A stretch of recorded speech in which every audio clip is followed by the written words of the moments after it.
Guys, this is another video from my channel, and today it's going to be a review of the album Winterhearth's Curse of Summer.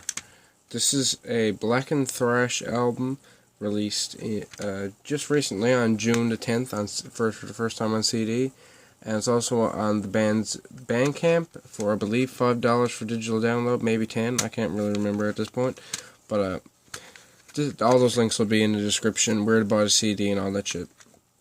So, this album is basically stereotypical black and thrash, but on top of that, there is a bunch of technical playing in this, and it's not just primitive sounding, it's also very technical at times.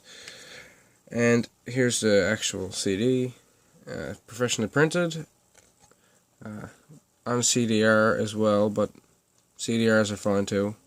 And you can also see that, so it's like fucking Vertigo or something. You can see like fucking same video. Here's a band. A picture of the band there. But yeah, my opinion on this album is basically top of the line black thrash material, comparable to early Sodom, obviously, early Bathory, and basically Art Noir. One second here, guys. And it's really fucking awesome. Also with the album you get a poster of the album cover. Really awesome poster. And this is the band's fourth release officially, but second CD release. Their first being this album. Split release with, I think it's At Hanor or Athanor, something like that. And it features three tracks off their album Speak No Evil, which is an EP on the label Narcoleptic Productions, and here's the label's logo right there. A Russian label, and the other band is an Italian death doom band, I'm pretty sure. Might be mistaken. But yeah, it's funny. It's a Canadian band on a split with an Italian band on a Russian label, and it's limited to 100 copies. So yeah, you can tell this band is not really out to make money, as their releases are very underground. I think both of their releases now have been limited to 100 copies. So yeah, pretty down to earth kind of band. And my review of this album is starting from track 1. It's the song Funeral Winds. This song is acoustic guitar laden, and it's basically the intro track to the album, instrumental obviously. And it lays the atmosphere for the album. Evil, menacing, and kind of unassuming. You don't really assume that it's going to sound the way it does by this first track. It kind of sounds more like a fucking Ghost or a Ghost PC kind of like acoustic background track, which is not bad. It just lays a really evil, menacing sound, and it doesn't really prepare you as much for what comes next, which is the track The Chapel, which is fucking insane. It just kicks in, doesn't let go, and you kind of totally get caught off guard with it. And I can understand that if you don't know what this band plays and you just listen to it, you hear the first few minutes of the opening track, and you're like, oh, okay, this is a cool band, pretty mediocre sounding, I guess. You know, it's probably going to be some like normal heavy metal stuff, and then the fucking first actual song kicks in and blows your ass out the water. You can also hear on this first track, there's more of like a Jeff from Carcass kind of sound, that kind of vocal, kind of melody and kind of tone, but you kind of realize after the first few seconds that it's not that all the way through the album, because by the third song, that is completely gone away, and it's moved on to a totally different vocal style, which is kind of interesting because it just kind of moves back and forth. And the third track is Curse of Summer.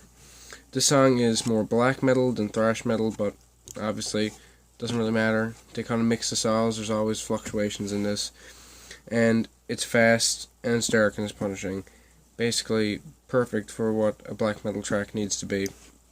And then you get to the middle and it's more melodic at part, but there's a lot all over this album. There's like melodic parts that you don't expect, but then it heads directly into a slow part in maybe 3/4 of the way in, and then to end it off, it just goes fast as fuck again. And then it moves into the track Witchcraft, which is an amazing 9-minute epic ass black thrash opus, which in my opinion is just probably the second best track on this album. It is never dull, which is surprising for a 9-minute track, obviously, especially in this style. Usually after 9 minutes you're kind of like, fuck, shoot me now, same riff over and over. But even if it's just like, there's not an extremely high amount of riffs on this album, but they're all catchy and they all keep your attention. They're not dry, they're not stale, they're not boring. They just keep your attention with all the chaoticness that's going on behind it. It just doesn't get boring at any portion that I can really see. And then we move on to the 5th track, which is Burnt at the Stake, which is obviously about witches, and it's probably the best song I know about him. Like, it's the most like well-known song I know about him, and it's obviously about witches, and it's probably the most moshable, headbangable track on this entire album. If you like any kind of thrash metal but really blackened, you'll love this. And then we move on to the 6th track, which is Day on the Night, which is heavy and brutal and more thrashy than the rest of the album, but still blackened, so you're still getting that black metal tinge. Moshable and headbangable as fuck. And if you like early Bathory and the first Razor EP, and you just like those two sounds mixed together but heavier with more black metal influence, then you should like the sound of this song. Really fucking sick. Then you get the 7th song on this album and the last song, and probably the heaviest song on this album, which is called Dementia. This is, for some reason, I get like a revenge sound off this song. Don't ask me why, because I just kind of do. I don't really understand why I get that sound, but it's pretty fucking sick.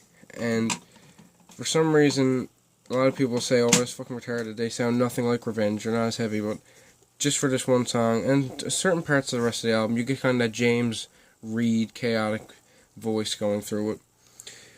But yeah, that song is probably my 3rd favorite off the album. And I'm just going to give you guys a little sample here, so let me just cue up the 5th track, Burnt at the Stake, for you guys. And as you can hear, great black thrash.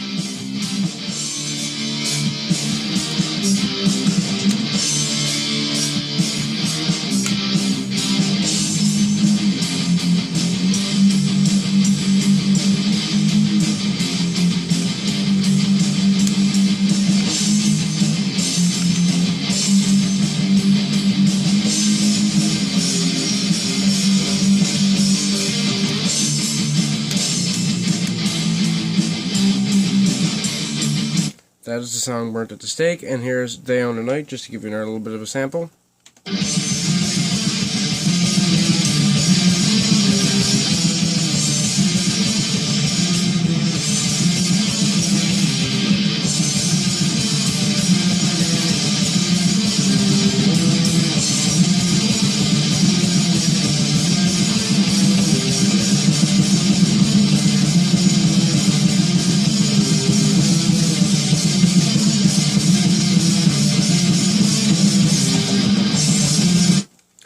Obviously, not extremely polished, not extremely professional recording.